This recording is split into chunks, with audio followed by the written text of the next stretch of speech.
la situation est tellement critique. La route est déjà endommagée. Il y a longtemps que j'ai alerté le gouvernement provincial par rapport à la situation de la route Goma-Bukavu. Et maintenant, la situation vient de s'aggraver par le départ du pont de Luzira, le pont de Makelele. Et maintenant, aujourd'hui, le groupement d'Mbinga Nord est enclavé.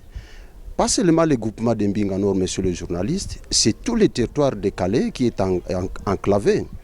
Parce que si vous regardez le pont Luzira, c'est juste presque à la limite avec le territoire de Kabaré.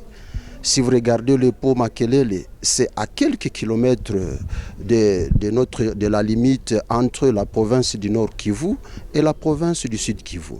Or, la population, nous les opérateurs économiques du territoire de Calais, notamment les groupements de Mbinga Nord, nous nous approvisionnons en produits, ni les produits vivriers, ni les produits manufacturés à Goma et à Bukavu. Et maintenant, voilà, aujourd'hui, il n'y a pas accès. Et maintenant, la situation est trop critique. Nous payons l'argent. Partout, et d'ailleurs, il y avait recouvrement forcé. Il n'y a pas un mois qu'il y a eu recouvrement forcé. Et nous, on a payé, partout on paye. Nous, on se demande où va l'argent que nous payons. Le message, il n'y a pas autre que de demander au gouvernement provincial et national de faire l'état possible de venir sauver cette population qui est dans cette situation.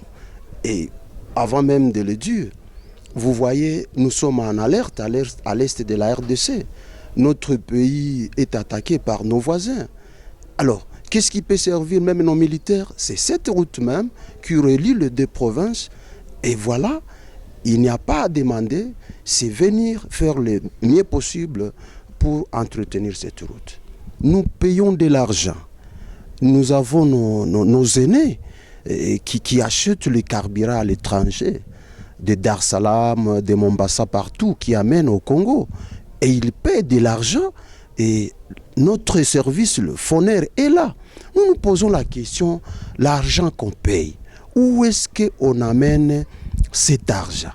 Parce que c'est cet argent, si on dit faut d'entretien routier, ça entretient quoi? Si vous regardez tous les sites Kivu, aucune chose qui se fait. Même sur le national numéro 5 en allant vers Bunyakiri, rien ne va pas. Le numéro 2, on n'en parlait pas. Et donc, la question restait très compliquée. Regardez la situation sécuritaire aujourd'hui à l'est de notre pays. Mais le lac ne peut pas servir de mieux notre armée. Nous faisons une guerre avec des gens qui maîtrisent bien la forêt. Les gens là-bas, les Rwandais, ils maîtrisent mieux la forêt. C'est là où ils peuvent passer facilement. Et donc, il serait mieux, notre armée, s'il faut maintenant le ravitailler, où est-ce qu'on va passer pour ravitailler notre armée? Et donc, le gouvernement national est dans l'obligation, et franchement une obligation, de venir si tôt possible pour sauver cette route. Je n'ai jamais entendu interpeller le ministre des Infrastructures, que ce soit à Kinshasa, que ce soit au niveau de la province. Nous, on se demande, est-ce que ce ministère des Infrastructures ne reçoit pas de l'argent au niveau de l'État congolais? Et donc, il fallait qu'on interpelle aussi le ministre des Transports, plutôt des Infrastructures, ou qu'est-ce qu'on fait jusqu'à ce qu'une route nationale. Et d'ailleurs, si vous regardez cette route, c'est cette même route qui relie le Burundi au Rwanda. Même on peut aller même en Ouganda, même en Afrique, en Égypte. Donc, c'est une route d'intérêt capital. Et si l'État congolais pouvait laisser cette route comme ça, et alors les opérateurs économiques n'avons rien pour donner l'argent parce qu'on ne sait pas où va cet argent, ou soit ça passe par les poches des individus. Voilà un peu ça. Nous réclamons, nous disons que si réellement on ne parvient pas à entretenir cette route, en tout cas, nous on ne donnera plus de l'argent. On parle de la question de la BAD. C'est vrai, BAD sera là. Mais ça, c'est un projet, ça, c'est un macro-projet. Un grand projet qui peut faire même 2 ou 3 ans. Et maintenant, dans 2 ou 3 ans, Où sera ces paisibles citoyens? Cette population de Calais, ils vont vivre de quoi? Qui s'alimentent en produits agricoles venant de Goma et de Bukavu. Et donc, on est dans une obligation par rapport à la situation sécuritaire, par rapport à l'alimentation dans la ville de Bukavu et de Goma. L'État congolais est dans l'obligation de venir sauver cette route qui est en péril.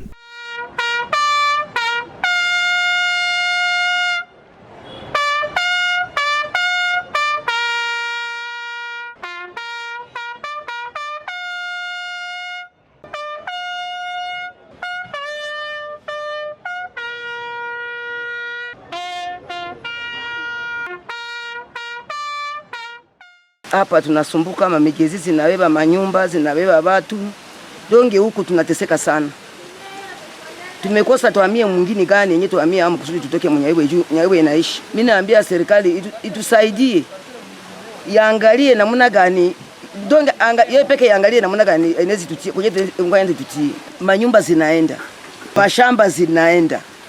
Donge manjangu zinamaliza. Donge mimi nawazia kama huko naendelea na huku chini kote. Donge hizo ni akalie huku maana vitu vinaharibika.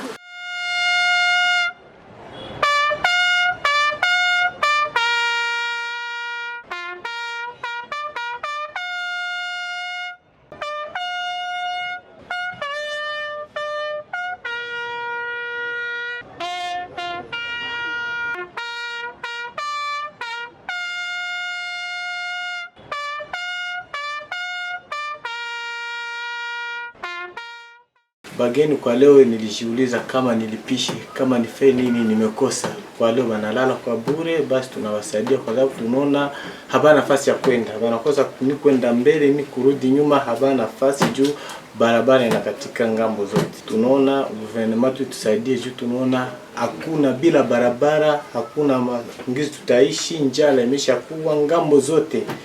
Tunaona tutakufa hata na njala. Hakuna kitumani kama gari niwezi kupita mwezi usiku, hata mwezi mpaka bakuye balete mamashini batengeneze barabara yote kusawa. Hata mwaba 5 km banzia hata Bukavu mpaka Goma ndio tuna. Kwa sababu sisi tuko hapa tunaona barabara inaharibika hapa. Ndebako wengine ngambo banalia, bangambo banalia. Sasa barabara yote inakata. Tujisha tujishi. Pesa itatoka. Watu wako tu fasi moja. Hakuna mtu atakutoshia pesa na pesa itakosa. Pesa inapatikana wakati circulation iko. Wakati circulation haiko, pesa ipatikana. Ndio kwa maana sisi wachuruzi tunajiuliza, tunaisha mave kama hata kunywa ave hata kunywa primise. Najiuliza wakati mtoto anataka kufanya njano, najiuliza kama mkunyisha kupombe kama mzee juu chakula nayo inakosa njia kupitia.